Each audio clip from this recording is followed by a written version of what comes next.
लोग कहते दुनिया भगवान के कंट्रोल में है, भगवान चलाने वाले, पर असल में दुनिया में देखो तो हमको तो ऐसा लगता कि दुनिया भगवान को चलाती है। चलाती मतलब भगवान जिस घर में रहते हैं, जिस भक्त के, जिस गृहस्थ के घर में रहते, भगवान उसके आश्रित हैं। भगवान ने, लोग कह रहे हैं अब सौंप दिया सब जीवन का भार तुम्हारे हाथों, भगवान कह रहे मैं सारा भार तेरे हाथ में छोड़ दिया, अब तेरी मर्जी, तेरा मन करे सुबह 4 बजे जगा दे, 4 बजे घंटी बजा के गोपाल जी को जगा दिया, तेरा मन करे 10 बजे जगा दे सुबह, तेरा मन करे तो भोग लगा, तेरा मन न करे तो मत लगा। मतलब ठाकुर जी अपने भक्त के हिसाब से चलते हैं। जब मन करता जब हम भोग लगाते हैं, जब मन करता जब हम आरती करते हैं, जितना मन करता उतना हम भोग लगाते हैं। बेचारे भगवान उसमें भी कुछ नहीं कहते। असल में तो भोग लगाने का सही तरीका है कि जैसे थाली पूरी बनती है ना हमारे लिए, वैसे ठाकुर जी के लिए बननी चाहिए, उसमें सब चीज़ होनी चाहिए। छोटा छोटा सोचो, जैसे हमारा मन करता भैया सलाद होती संग में, तो भगवान को भी रखो। अरे भैया बढ़िया सा तला हुआ पापड़ होता संग में, तो वो भी भगवान को रखो। संग में वो एकदम बढ़िया वाली करारी फ्राई करी हुई मिर्ची होती संग में, तो वो भगवान को रखो। अच्छा क्या पता ठाकुर जी का आज कुछ थोड़ा बहुत खट्टा खाने का मन करे तो उसमें थोड़ा नींबू भी रखो। अब असल बात तो ये है, भोग लगाने का मतलब ये नहीं है कि तुम इतनी इतनी सी 2 कटोरी लाए, उसमें बस तुमने बूंदी रख दी, मिश्री रख दी, एक में कोई बादाम किशमिश रख दी और बस लग गया भोग। इतनी सी कटोरी में तुमको खाने दे दिया जाए, सोचो खाओगे?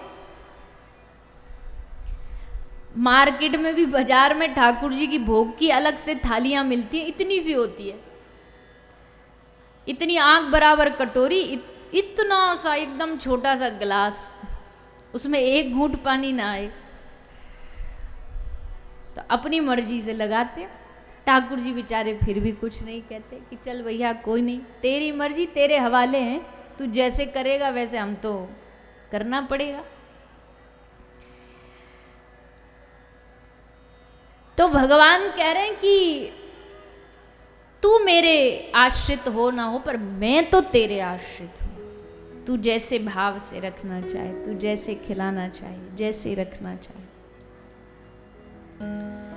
पर जब हृदय में भाव प्रगाढ़ हो जाएगा तब नामदेव जी याद आते हैं। बेचारे नामदेव जी महाराज छोटे से बालक थे, छोटे से बच्चे थे, छोटे से बच्चे थे, घर में अपने नाना जी को रोज भगवान की सेवा करते देखते तो नामदेव जी के मन में आता कि ये सेवा हमको कब मिलेगी।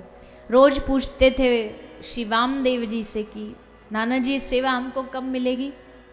तो कहते लाला अभी तो तू छोटा है, बड़ा हो जा तब देंगे ये सेवा। अब बस उनको जल्दी से जल्दी बड़ा होना था कि बस बड़ा हो जाऊं, और बड़ा होने का उद्देश्य कोई नहीं, बस सेवा मिल जाएगी ठाकुर जी की। पर भगवान को कुछ ज़्यादा ही जल्दी थी इनकी सेवा लेने की। तो एक दिन कोई काम आ गया नाना जी को, 3 दिन के लिए घर से बाहर जाना था।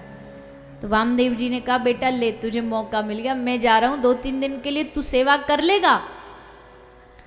अब तो महाराज नामदेव जी का तो एकदम रोम रोम नाचने लगा। क्या यही तो चाहते थे हम कि हमको ये सेवा मिल जाए, आज ये बढ़िया मौका मिला।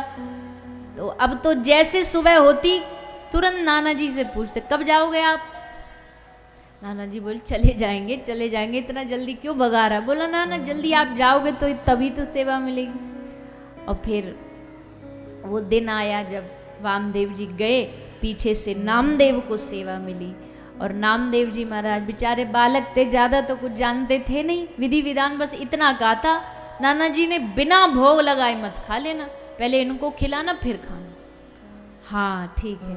अब तो सुबह 4 बजे जग गए, एकदम भोर जगे क्या, पूरी रात ही नींद नहीं आई। यही सोच के सुबह जल्दी जल्दी जगेंगे, ठाकुर जी के लिए दूध उठाएंगे, सेवा करेंगे। तो सुबह ही लगा के चूल्हे में अग्नि प्रज्वलित करके दूध बना रहे हैं। और दूध भी कैसे बना रहे हैं, बोले दूध बनाते जा रहे हैं और रोते जा रहे हैं। बनाते बनाते रोते जा रहे कि आज इतने दिन बाद ये सौभाग्य मिला। दूध औटाते जा रहे, रोते जा रहे। और फिर लेके बर्तन पात्र ठाकुर जी के सामने गए, भोग लगाया, पर्दा लगाया। थोड़ी देर बाद भोग लगाने के बाद जैसा होता है कि भाई थोड़ी देर पर्दा खोलो, पर्दा खोला। पर जैसे पर्दा खुला, रही है क्या, नामदेव जी ने देखा कि ये तो जैसा हम दूध रखे थे वैसा की वैसा ही रखा है, इसमें तो एक बूंद भी कम नहीं हुआ। अब बेचारे बाल स्वभाव से थे, उनको थोड़ी ना पता था कि ये ठाकुर जी पीते थोड़ी हैं, कुछ खाते थोड़ी है। जैसा भोग हम 56 भोग रख के आते वैसा ही वापस ले आते। हमें पता होता कि ये खाएंगे थोड़ी। कई बार कथाओं में कहती हूँ, जब ऐसी कोई पारिवारिक कथा होती है ना, उसमें 56 भोग लगते हैं ठाकुर जी के, तो उसमें पहले से ही डब्बों पे नाम लिखा होता है, भागवत प्रसाद, और जितने रिश्तेदार आते हैं उनके लिए देना होता है। इसका मतलब हमें पता है कि ये 56 भोग आएगा हमारे ही पेट में। ये तो हम वैसे ही बस धरा रहे हैं भगवान को, भगवान थोड़ी खाएंगे, तो हम ही खाएंगे बाद में। तो नामदेव जी बोले, अरे महाराज। फिर नामदेव जी को लगा हो सकता है कि पहली बार दोस्ती हुई है ना, तो अभी इनकी रुचि का पता नहीं है हमें, स्वाद का हो सकता कुछ कमी। मीठा, अच्छा मीठा चाहिए, तो फिर उसमें थोड़ा मीठा डाल के लाए। फिर भोग लगाया, फिर धराया, जैसे धराया वैसे वापस। अब तो महाराज नामदेव जी, आप नहीं खाओगे, आप नहीं पियोगे तो हम भी नहीं पिए। पूरा दिन भूखे रहे। अगले दिन फिर जाकर के सुबह सुबह दूध औटाया। आज और खूब गाड़ गाड़ करके उसको खूब देर तक पकाया कि हो सकता है थोड़ा सा मेवा मिष्ठान डाले, केसर डाले, तब पाएंगे। खूब बढ़िया औटा करके उसको ले करके गए, ठाकुर जी को भोग लगा, पर्दा खोला, फिर वैसा की वैसा। अब तो नामदेव जी खूब रोए कि लगता है इनको हमारे हाथ की सेवा अच्छी नहीं लग रही। नाना जी की अच्छी लगती थी, इनको नहीं पता कि नाना जी के हाथ से भी नहीं पीते थे, पर इनको लग रहा उनसे पी लेते थे, हमसे नहीं पी रहे, हमसे नाराज है। 1 दिन, 2 दिन, 3 दिन नामदेव भी भूखे रहे कि अगर तुम नहीं खाओगे हम भी नहीं खाएंगे। और फिर क्या हुआ, बोले जब अति हो गई, बोले अब तो ये बिल्कुल ही हमसे रूठे पड़े, तो छोटे से नामदेव ने भगवान के सामने खड़े होके कहा कि जब हमारी सेवा ही तुमको पसंद नहीं आ रही तो हमारे जीने का क्या फायदा, धिक्कार ऐसे जीने पे। लेकर के चाकू और गर्दन पे रख लिया कि आपके सामने प्राण त्याग देंगे। और जैसे ठाकुर जी ने देखा कि तो मरने को तैयार हो गया, तो ठाकुर जी कांपने लगे कि भाई ये तो मर जाएगा। तुरंत ठाकुर जी ने डर के मारे, डरते हैं ठाकुर जी भी भक्तों से, डर के मारे तुरंत कटोरा उठाया और गटगट पूरा दूध पी गए। जैसे नामदेव ने देखा कि अच्छा पी गए, अच्छा तो पहले बता देते, हम तो पहले चाकू रख लेते गर्दन पे, कम से कम आपको 2-4 दिन भूखे तो नहीं रहना पड़ता। अब तो ये रोज का नियम बन गया, रोज लाते नामदेव जी भोग लगाते, ठाकुर जी डर के मारे पी लेते चुपचाप कि नहीं फिर ये कोई कुछ करेगा। रोज ऐसा होता। नाना जी आए, नाना जी बोले सेवा बढ़िया चल रही है? बोले नाना जी एकदम चकाचक चल रही है। बोले रोज भगवान आते हैं, पाव भर दूध पी जाते हैं।